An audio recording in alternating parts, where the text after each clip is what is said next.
Hello. Good morning, everyone.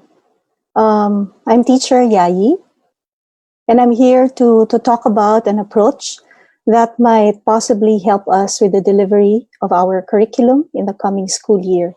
But before that, let's have a brief temperature check first. Do you know that we've passed the 100th day of our quarantine? So medyo tingnan muna natin ano na ba ang temperatura natin ngayon after 100 days. And in a few days, hello, good morning.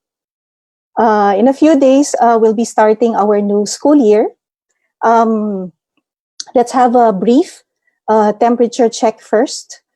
Okay. I invite you to answer this question. Di ba pag pumapasok tayo ngayon sa mga establishments, tini-temperature check muna tayo. So, gaano na ba kainit ang ating mga pakiramdam ngayon after 100 days of quarantine, and in a few days, magsisimula na ang bagong school year. So, I invite you to answer this question. Let me just share another screen with you. Okay, how do you feel about teaching this coming school year? The so-called new normal in our school year. So to answer that, just go to the link here on top, www.menti.com. It's also pinned. That link is also pinned at the top of the comment box. You can just click that and it will take you to menti.com. Okay, can we all do that? And then you will find the question there, the same question. So just log in the code, this number, they'll ask for a code, and then you can submit your answer. So just one word, how do you feel about teaching this coming school year? Okay, ready? Go. 7 seconds.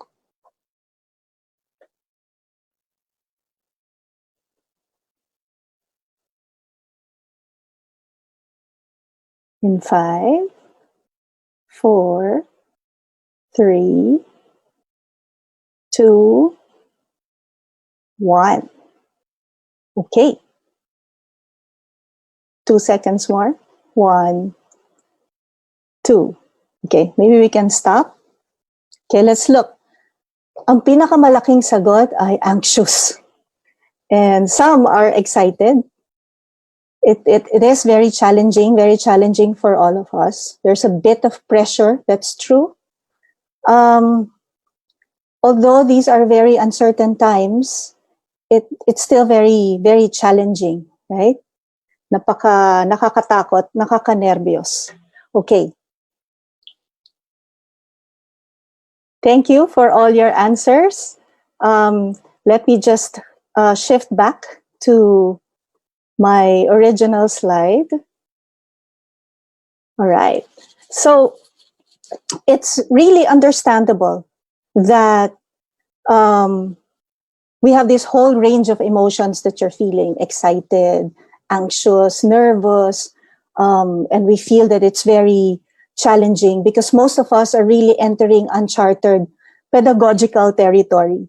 Most of us are not really used to conducting remote learning or delivering instruction remotely to our students in a usual learning environment. Most of us deliver instruction according to different subjects, right? Different content areas. And this allows us to distinguish competencies very clearly. It allows us to organize our goals and what we want our students to learn.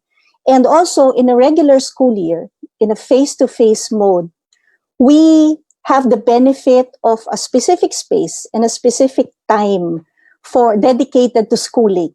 So klarong-klaro yon sa ating lahat. Okay, it helps us organize and structure our day.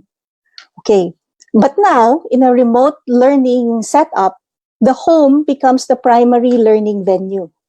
And as teachers, especially of young learners, we have to begin relinquishing some of the teaching responsibility to our home partners, whether they're parents, caregivers, or grandparents, or whoever is with our learner at home.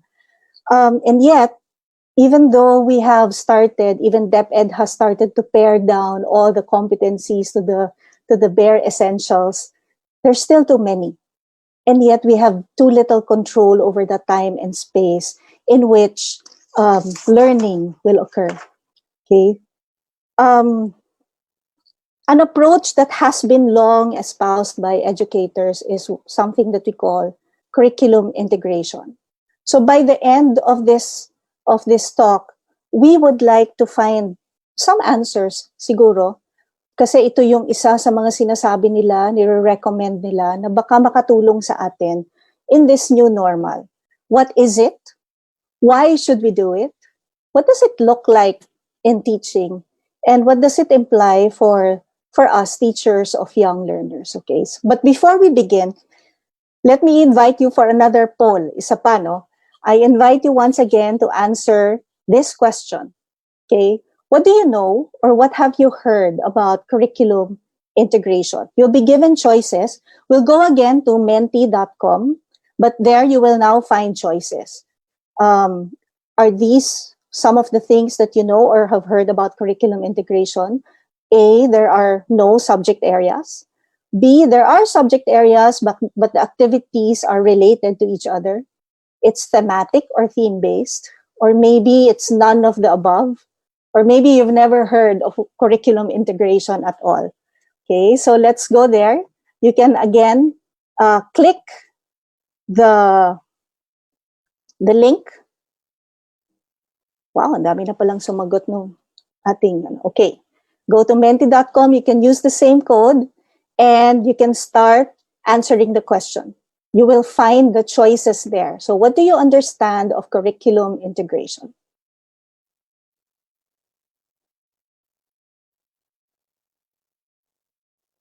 Okay, let's give you a few seconds to think it over. So no subject areas with related activities, thematic or theme-based learning, none of the above, or never heard. Well, there are some who've never heard of it. Now you have. Yeah, let's try to find out. Okay, I think most have heard of curriculum integration as having still different subject areas, but the activities are related to each other. Okay, para siguro hindi nalilito yung mga bata. A close second is that there's a thematic approach to learning. Learning is theme-based. Okay. All right. Let me shift again to our... Okay. So let's define what curriculum integration means first. Let's have a working definition of that. Okay. It's not really a new concept. It's something that has been recommended or tried out since the 1890s. So ganon na siya katagal. Okay? And there are several words that have been associated with it. So when you scope the literature, you'll find many definitions, numerous definitions, but these are some terms that you associate that are sometimes, most of the time, associated with curriculum integration. It's interwoven curriculum, it's connected curriculum. You'll find the word interdisciplinary. Kaya siguro nasabi natin na marami pa ring subjects but related to each other. Multidisciplinary. Pwede ring correlated, linked, or holistic. Okay? So there are various interpretations for that. Okay, but for our purposes today, let's look at the definition by Alberta Education back in 2007, because I think this definition captures some of the important elements of curriculum integration. So it's an approach to teaching and learning. It's not, it's something that we do inside the classroom, but it's based on both philosophy. It's a way of thinking about education. It's a way of thinking about learning. And it's also a practicality. It gives us an idea of the specifics of teaching, of how we're going to deliver instruction.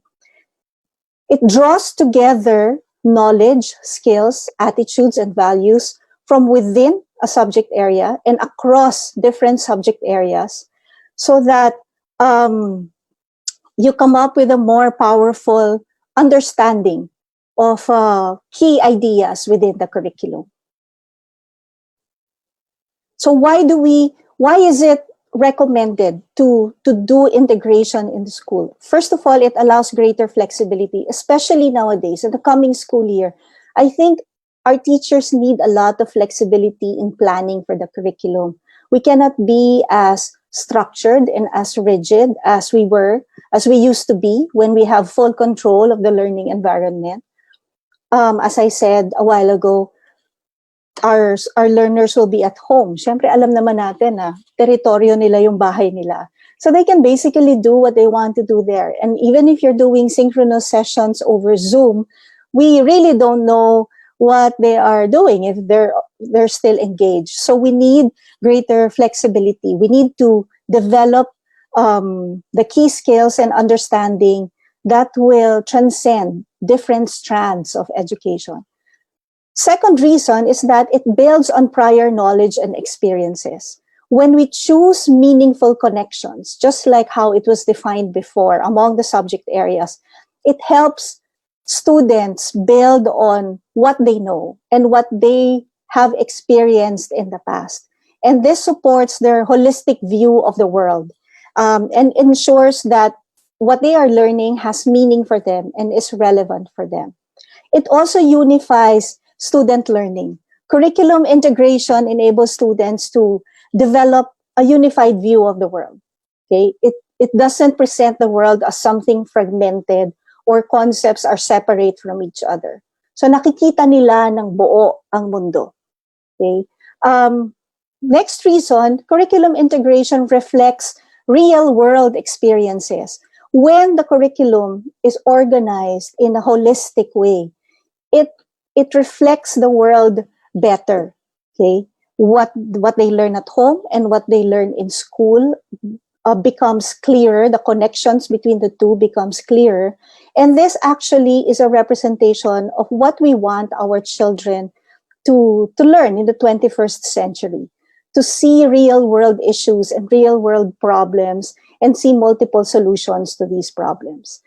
And the last benefit of integrating our curriculum is that it's developmentally appropriate for young learners. We are teachers of kinder to grade 3 children, or even pre-K, preschool children.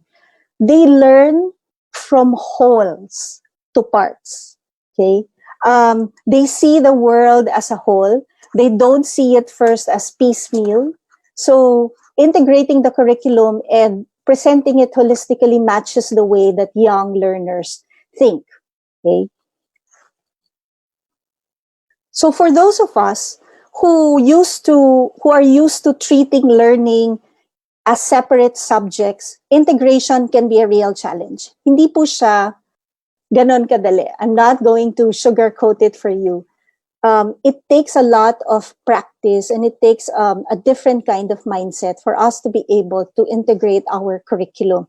But for the reasons mentioned above, we would like to try it. We'd like to advocate for it because it greatly benefits our students, and it also benefits us as teachers because also of the reasons that were cited above, especially at this time, especially now that nangangapa tayong lahat kung ano ba magiging itsura ng dadating na school year. I was just talking to a friend, a relative actually, na may preschooler siya na toddler, and they have Zoom sessions planned already. Siyempre, naninenervyos na sila, di ba? So, what would it look like? How do we implement curriculum integration now in the classroom and now in our new normal? Okay. As we said, there were a lot of definitions, but if you look at the literature, you will actually realize that there is no single definition of what curriculum integration is. It's actually within a continuum. So there are several kinds of curriculum integration.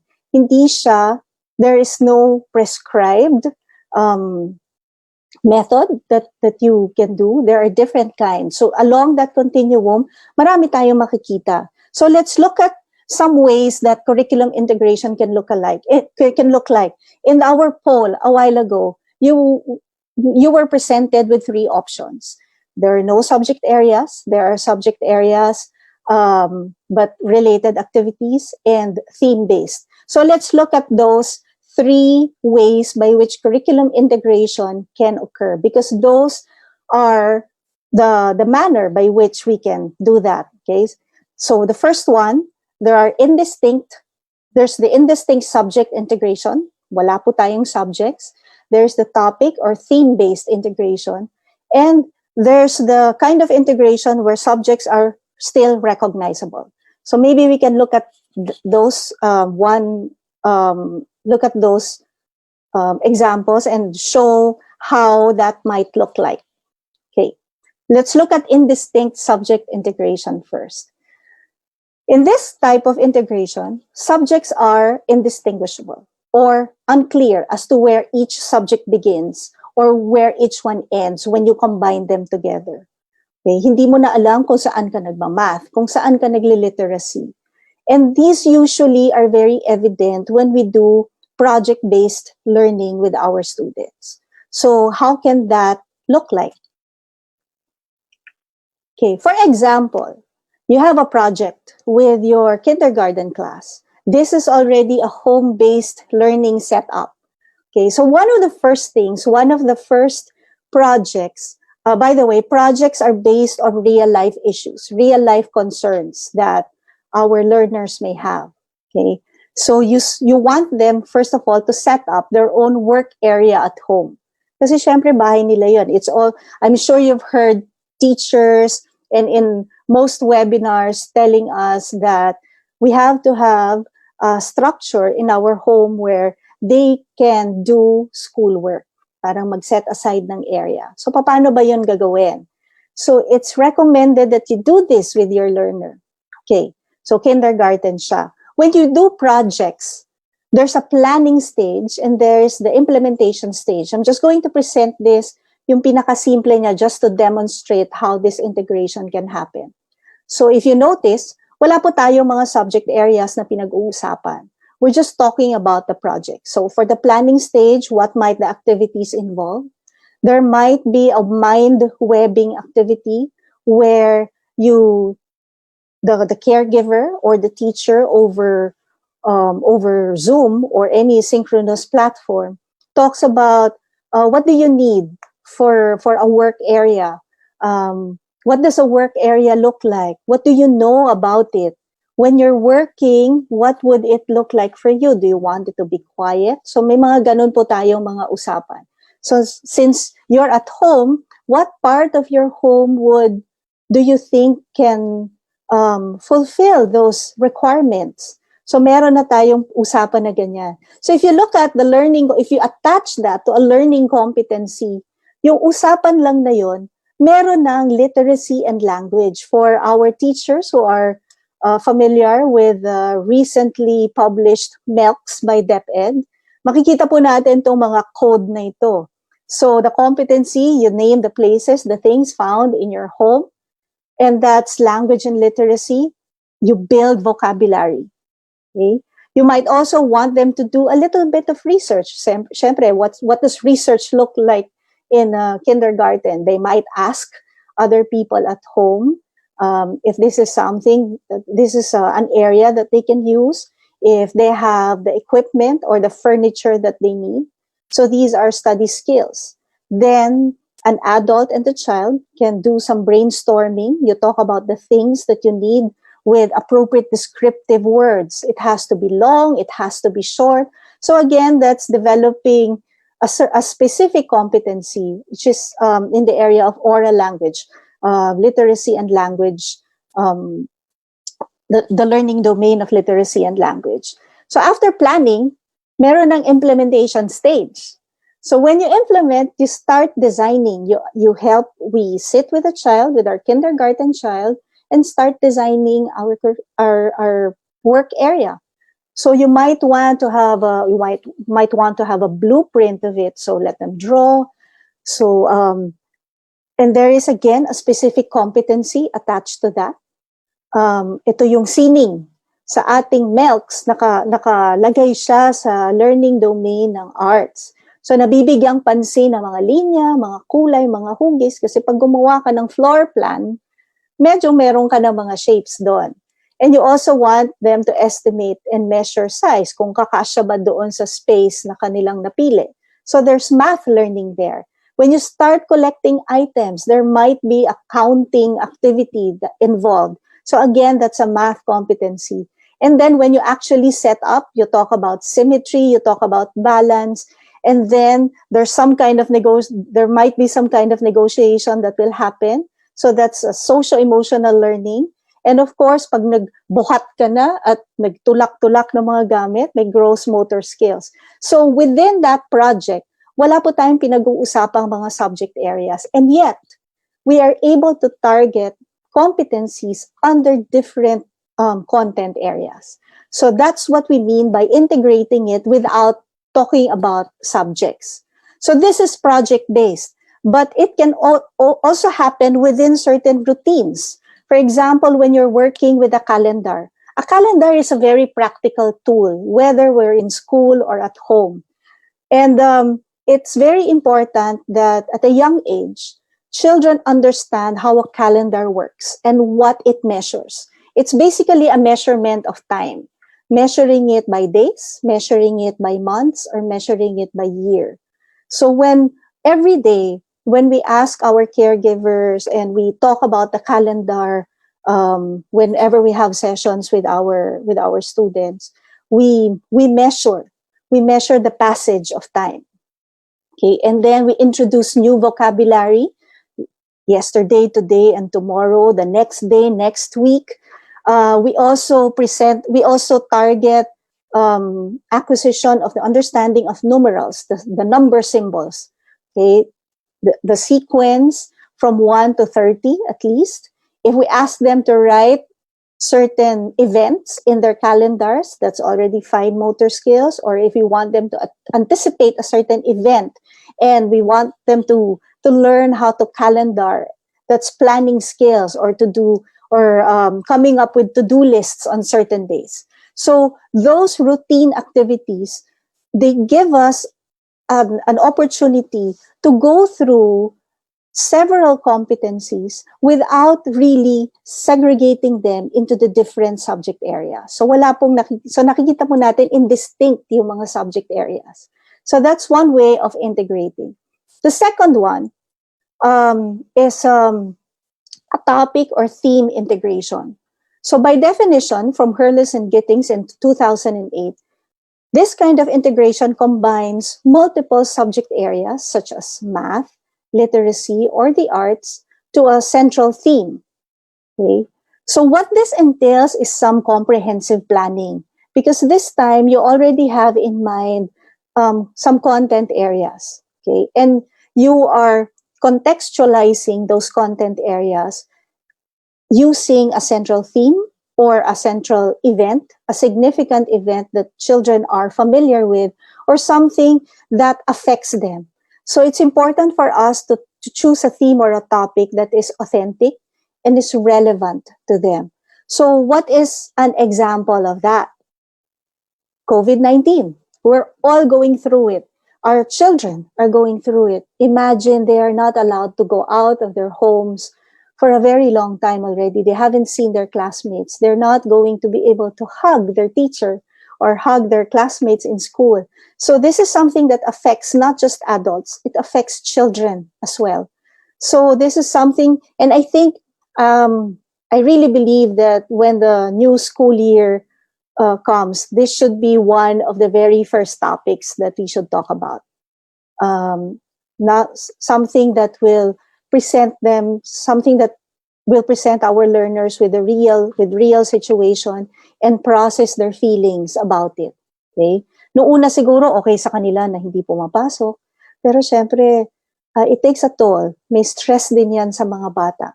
So how do we talk about that? So you choose a theme, something relevant, something that happens to all of us, the pandemic. It's a universal event already, okay, global event for all of us. So you now structure and organize all your activities around this central theme. Okay, for example, you might want to go into a science experiment like bread making. So when you make bread, you're able to also to talk about the importance of proper hand washing because you're handling food, you're handling ingredients, and it's something that will be consumed by your family. You might also want to go into a literacy activity, make a literacy activity out of that theme. Maybe you can talk about, after you've talked about our frontliners, how they've worked so hard. They often see this on television, many people paying tribute to our frontliners.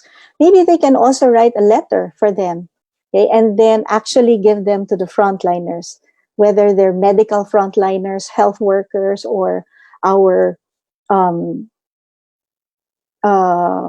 tindera sa palengke, diba? You might also want to make a math activity. What could be a math activity? Make a simple bar graph.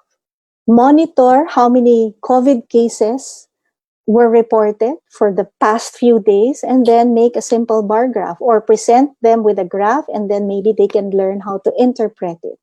So it's easy to come up. Marami po yung mga resources kung ano yung mga activities. But of course, as teachers, our main concern is, ano ba natututunan? Ano ba tina-target ko sa mga activities na to? Siyempre, mabalik tayo sa ating mga competencies, right? So for our science competency, there is something in our curriculum, in our national curriculum, that anchors this activity, describing changes in the properties of materials when they're exposed to certain conditions like temperature. Kasi i-bake mo yun, di ba? Tapos lumalaki siya, nakikita siya na nag-rise. Pag nasa loob na ng oven, nag-iiba na yung itsura niya. For literacy, meron tayong competency that would allow children to employ proper mechanics and format in writing. Kasi ang letter writing ay merong kakaibang format. It's different from writing an essay or writing a list. There's a certain format that we follow. For math, meron po tayong competency for sorting, for classifying, for organizing, interpreting graphs. So, and this is under statistics and probability, and you will find that there in our national curriculum. And for those in the private schools, you might also have that in your math curriculum, because this is something that is very important for children, young children, to learn early on.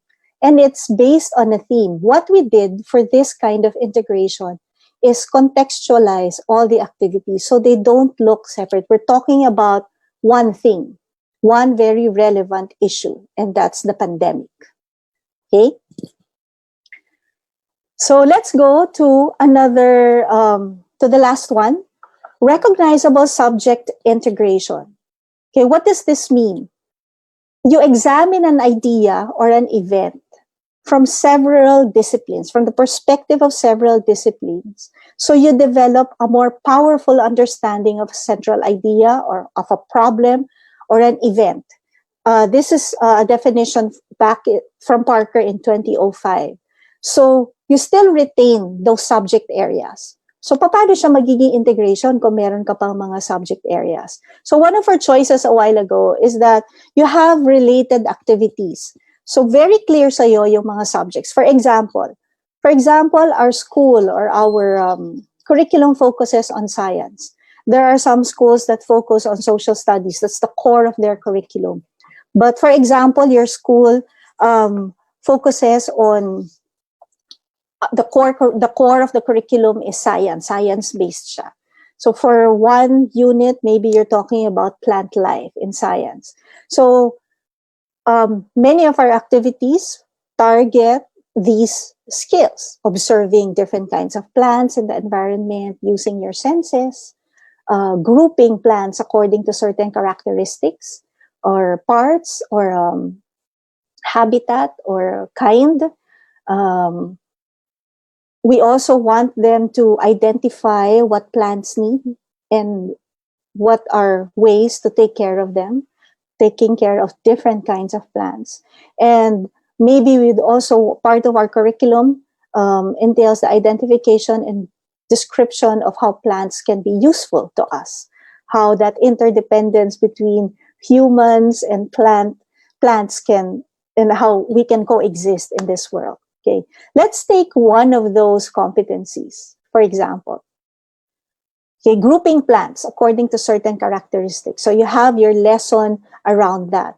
But in order to reinforce that, maybe you want to talk, if you're not the teacher in math, you might want to talk to the math teacher and ask them that maybe in order to sort them, in order to group them together, maybe we can start measuring objects. We can start using tools to measure the size of the leaves, how tall the trees are, and use certain units of length like inches or feet or meters even.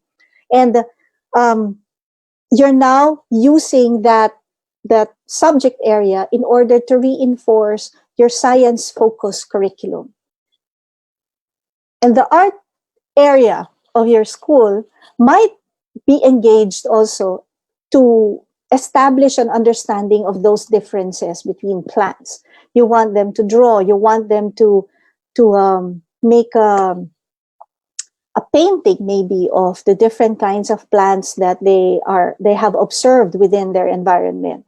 So the contrast between the shapes and colors of these different flora in the environment could be a subject of an art activity.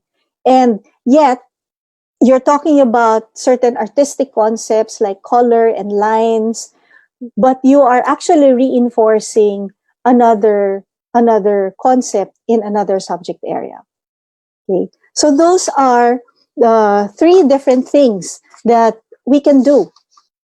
Okay, so the curriculum integration, as I mentioned a while ago, can be within that continuum. It can have no subject areas at all. The subject areas are indistinct, or it can be anchored on a specific topic or theme, or the subject areas can still be recognizable, but you are reinforcing certain concepts through related activities in other subject areas. Okay. So what does this, if we do decide to integrate our curriculum, what does this now entail or imply for our early grades teachers, for teachers of very young children? Paano ko to gagawin? Ano ba ang kailangan para mangyari ito sa classroom ko? Or mangyari ito ngayon na new normal na, para kailangan paano ko to sasabihin sa mga magulang? Okay. First of all, planning. Integration doesn't just happen. It has to be planned with intentionality. Okay? When we say intentionality, your objectives have to be clear for every activity, whatever kind of integration that you decide to do. Objectives should be clear. You have to have knowledge of who your child is. If you're teaching a 5-year-old, or if you're teaching an 8-year-old child, you have to know what they're capable of doing. You have to know child development principles and how they learn. And aside from that, we have to know our content. We have to know what we are actually teaching. Pagpasok natin, prepared tayo, nabasa na natin yung ating curriculum, nabasa na natin yung ating MELCs, at tinitingnan na natin isa-isa kung ano yung mga competencies. At sa ating iniisip na natin ano ba yung mga connection nitong mga to. So knowing that content and knowing what our children are capable of is something very essential in planning, and planning with intention. Okay. Start simple. Medyo daunting. Curriculum integration is a daunting task. But we can start simple. Whatever it is that you're used to doing now, you can start from there. Hindi naman kailangan na all, if you're teaching 7 subjects, it doesn't mean na lahat ng 7 na yon i-integrate mo na lahat. Medyo mahirap yon. pwede namang magsimula tayo na maybe 2 subject areas or 2 content areas. Try to see the connections there. And what can I do so that one subject area can reinforce the other? Or what activity can I do that is rich enough and wide enough so that it can target many competencies and many content areas all at once while a learner is doing it. Okay? So as I said, it's in a continuum. Hindi naman kailangan very extreme na no subject areas. So start simple. Let's be kind to ourselves. Okay? Wag na natin masyadong stress ang sarili natin. And once we get the hang of it, once you get used to integrating and finding those connections and making those connections deliberately, it will become easier. The thing is, we really just need to start it. We also need to remember that curriculum integration is all about scaffolding rather than directing learning. As I said, we have to relinquish a bit of control over activities, over the planning stage even.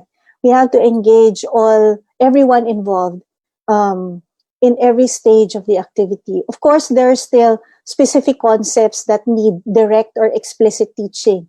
But for those that we can let go and just scaffold and facilitate, we need to be brave enough to do that. And we need to trust our learners more and our partners more. In this new setup, the home will be our partners. We need to trust them more. Okay? Instead of directing every step that they will do, medyo sa scaffold lang natin. At this time, hindi lang po yung bata ang isa scaffold natin, pati yung magulang, kung sino man ang home partner natin, isa scaffold din natin sila.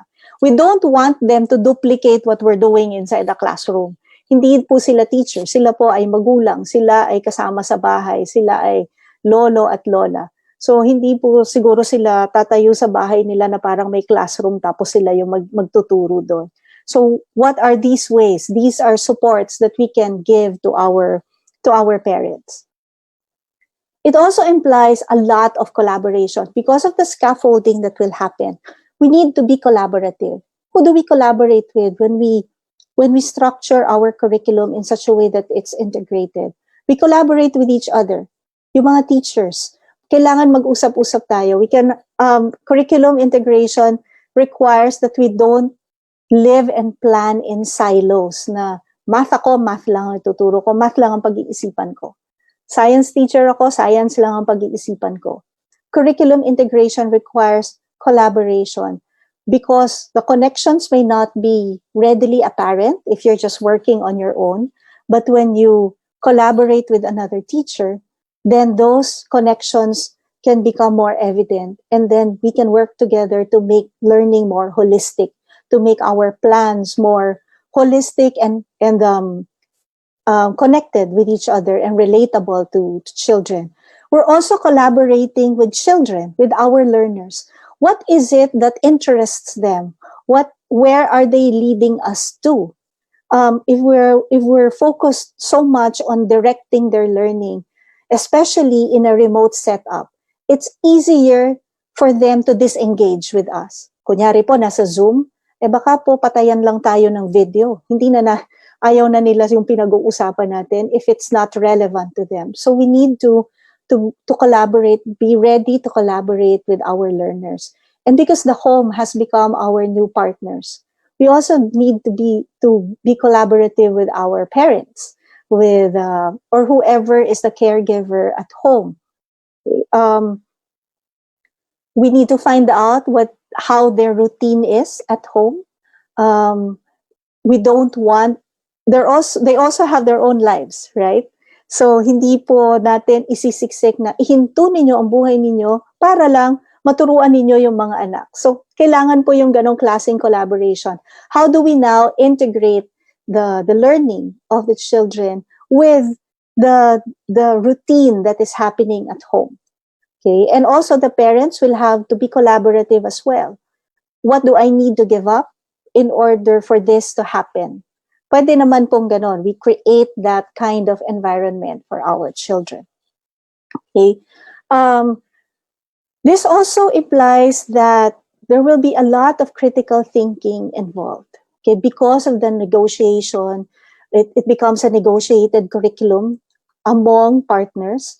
There will be a synthesis of knowledge. Knowledge not just coming from the teacher, but knowledge and experience coming from the different stakeholders. Okay? So in that sense, we are forced to think critically of the different activities, the different ways by which we are delivering our instruction. And collaboration and critical thinking actually builds 21st century skills. Okay, so that takes care of it. This is how integration will help us engage with our 21st century learners by building the skills that they will need to navigate the real world, the world that they now live in. So before we end, these are just some of the things that we need to remember about curriculum integration. There are a lot of misconceptions about it. There is kaya po hindi siya masyadong nagte-take off sa maraming mga eskwelahan kasi matrabaho, maraming gagawin, maraming mga structures na hindi ko naman siya magagawa. So what do we need to keep in mind for us to be able to execute this, to implement it, or at least to start doing it in our own contexts? Okay. Murdoch and Hornsby in 1997 says that curriculum integration does not do away with the distinctions between subjects or learning areas. Hindi po nila sinasabi, hindi po ibig sabihin na wala na tayong subjects, okay? Hindi na natin kailangan mag-isip in terms of content areas. These remain important for the purposes of balance and organization. Okay? We still need to think about this, but we use them to guide us, to make sure that what we are planning is holistic. We still need to look at our curriculum, the different learning areas, still target all these competencies.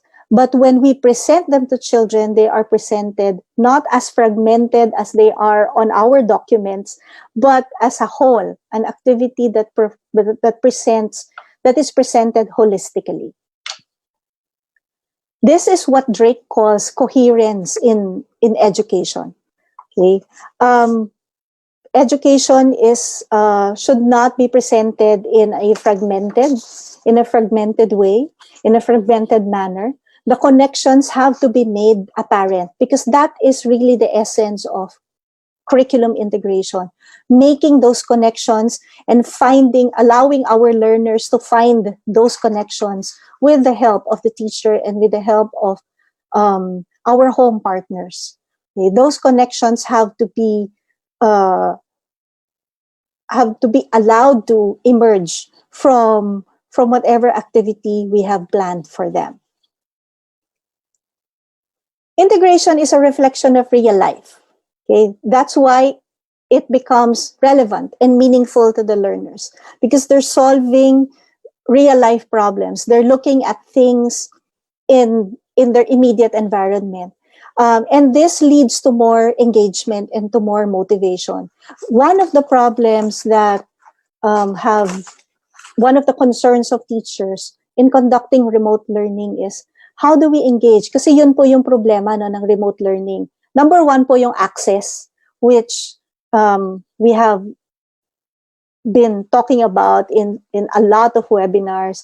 Pwede ba sila mag-online? Paano ko ba i-deliver yung modules? That's access. Pero malaki rin pong problema yung engagement ng bata.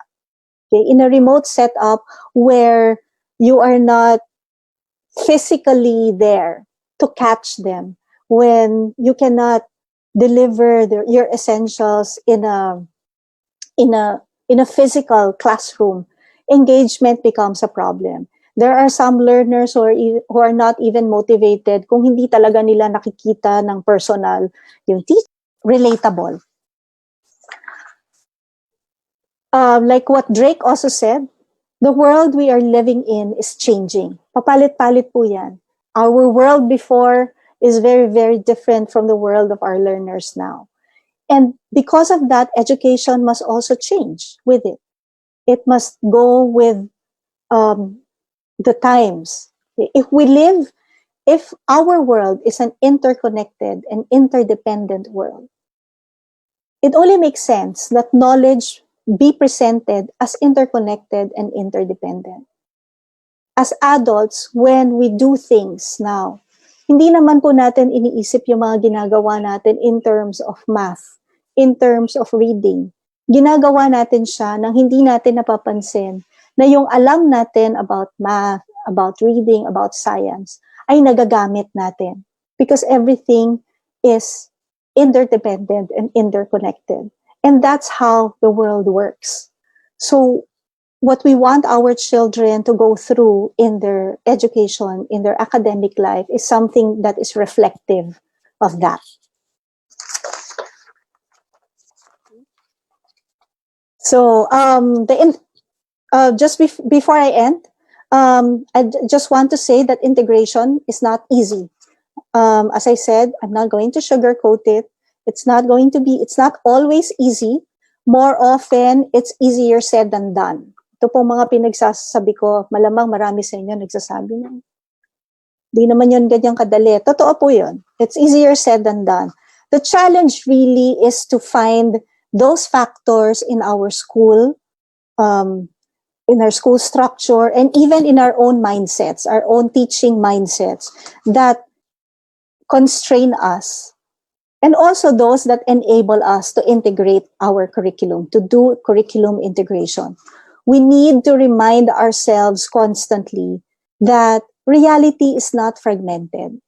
Reality is thrown at us as a whole.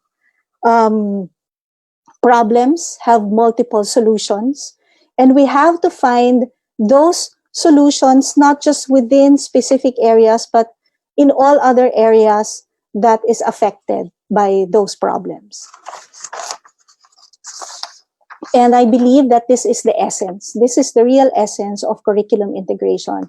And that is the message for our 21st century learners. So I hope you're able to get something out of that and think of the new normal as an opportunity to change the way we teach, to change the way we present learning to our learners, and the way we do things, and the way we partner with all the stakeholders in our education system.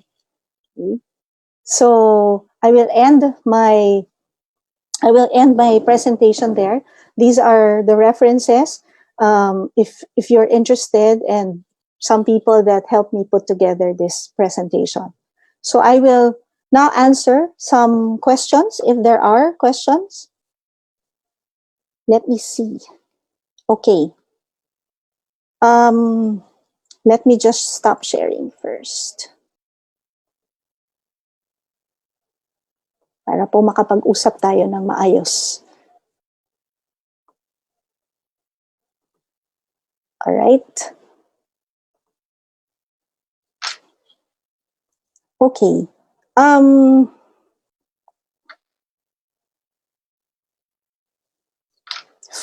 Do you recommend that a class be self-contained for integration to be more effective?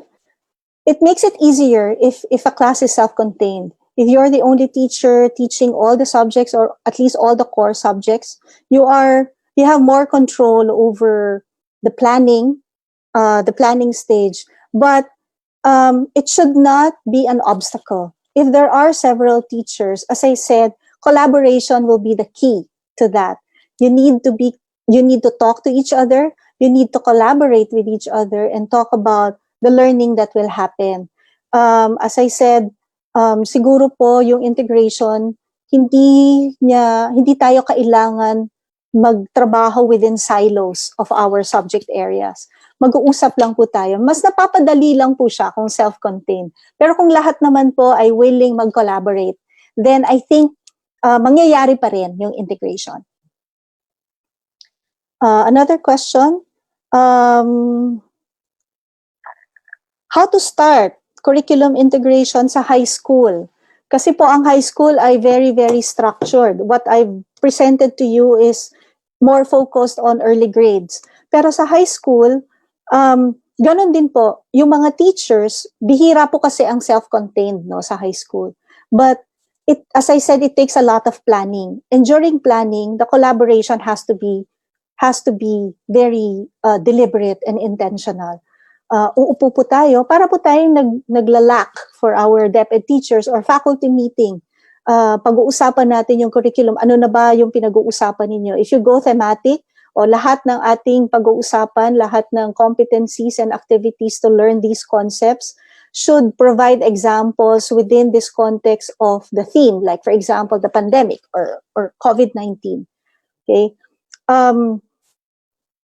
That's where it will start.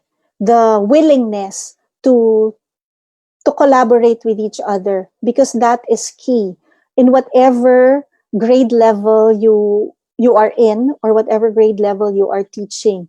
Tsaka alam niyo po, I think it will be easier to engage also our home partners kung ganon yung presentation. Alam ko po siguro yung ibang mga magulang, natatakot sila na ituro sa mga anak nila na ang dami-daming subjects. But if you present it in that way, I think they might buy into that idea of being home partners. Hindi lang po yung learner ang ma-engage natin, pati yung mga home partners natin, baka sakali, because they will also see it as something holistic, something that will not entail them to spend so much time. Kasi mas flexible nga po.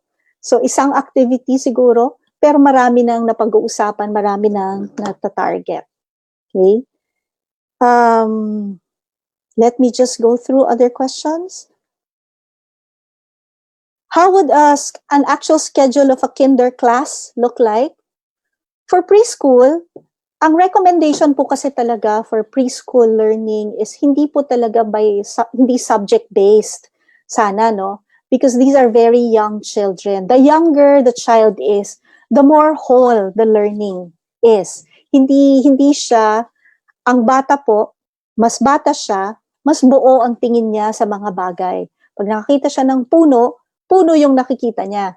Hindi pa niya masyadong nakikita yung ugat o yung dahon. They see things as a whole. So, in preschool, hindi po recommended na segregated yung mga subjects. Ang sinusunod po natin ay blocks of time.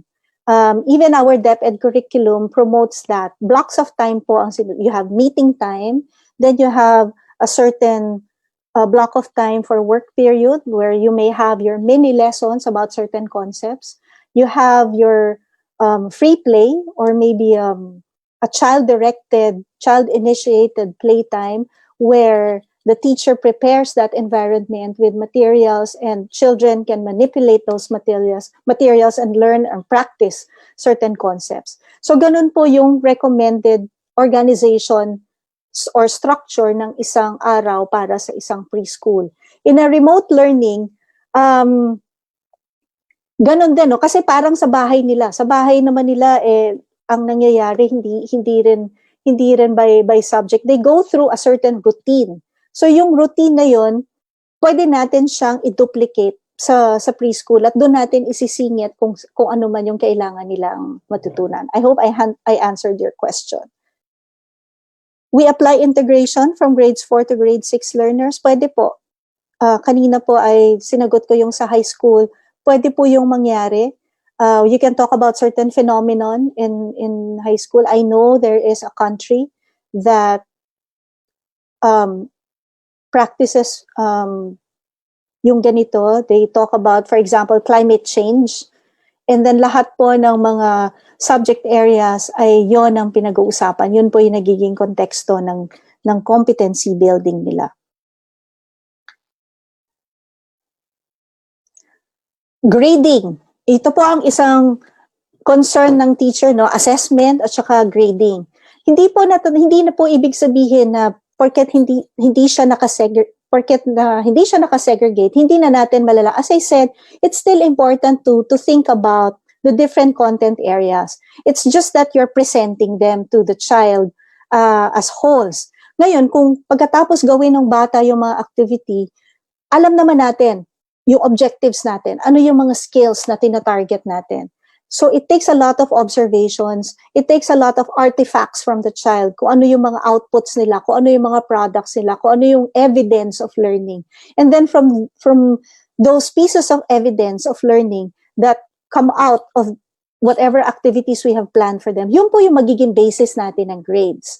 So, maaaring hindi quantitative yung maging basehan. Again, that's a change in our structure and mindsets. We might need to look at rubrics or create rubrics already for us to be able to assess and evaluate what children have learned. Okay? And it's just not assessment for what they have learned. No? It's also assessment for us teachers. How can we improve our teaching para mas lalo nilang maunawaan yung kailangan nilang matutunan?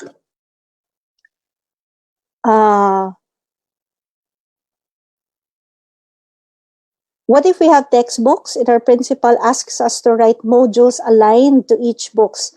How can we integrate? Okay. We go back to ano po ba yung philosophy ng ating school. Sa curriculum planning po, tayo po yung mag-iisip based on evidence kung ano yung in each learning area, ano po ba yung mga important competencies that children need to develop. Okay? Yung pong textbooks, they are meant to be helpers in carrying out that bigger curriculum. They are materials that we can use to strengthen or support that curriculum. Yung textbook po ay hindi po sana yon yung curriculum natin mismo. Yun po ay pang-suporta lang sa isang mas malaking curriculum. Pwede natin siyang gamitin, yung mga textbook natin, para mas ma-develop. It's another way of applying skills that children or our learners have learned. So, okay naman po na gamitin yon. Pero yun, we have to treat them as materials that will supplement whatever it is that we are teaching. Yung pong textbook ay hindi po siya mismo yung curriculum natin. Kahit po gaano kaganda ang isang textbook, hindi po niya mako-cover lahat. Okay? At saka hindi niya mako-cover lahat ng mga competencies na nasa national curriculum or nasa kung ano man yung kayang gawin ng mga bata, but it can help strengthen those skills and those competencies. How many hours are recommended for a kinder class in a remote learning? Definitely po hindi mahaba because we know our kinder and preschoolers, their attention span is very short. Okay? Marami pong nagtatanong, araw-araw ba kailangan meron kaming Zoom session? Meron kaming synchronous? Okay naman po yun. But again, that depends on how on what your objectives are. Okay? If your objective is because you want to establish a certain routine for children, then maybe you can have it every day. But every day, siguro hindi naman 3 oras or 1 oras. In a normal classroom setup, 3 hours, 2 to 3 hours po ang isang preschool or kinder class, right? But that cannot happen in a remote setup, in a synchronous, yung ganito pong tinatawag natin na synchronous setup. For preschoolers, I think ang recommended po yata ng DepEd ay 60 minutes. Pero siguro po ay hindi naman yon every day. Yung 60 minutes maybe once a week kung talagang meron tayong sa akin nga po maybe 30 minutes is long enough for a preschool child. Kung meron po tayo talagang specific concept na pag-uusapan with them, then we can do that. But para po 30 minutes every day, medyo challenging po yon para doon sa bata. But we can do it every day, maybe 5-10 minutes just for socialization, just so they can see their other classmates, so that you become, as a teacher and their classmates, you become part of their daily routine, seeing you every day kahit 5 minutes lang. So ito na po yung magiging socialization nila kasi wala na nga pong physical presence ng bawat isa. But at least they know they're still part of a community, they're still part of a group. So, siguro pwede naman po yun. The longest, as I said, maybe 30 minutes, but not 30 minutes every day. Okay.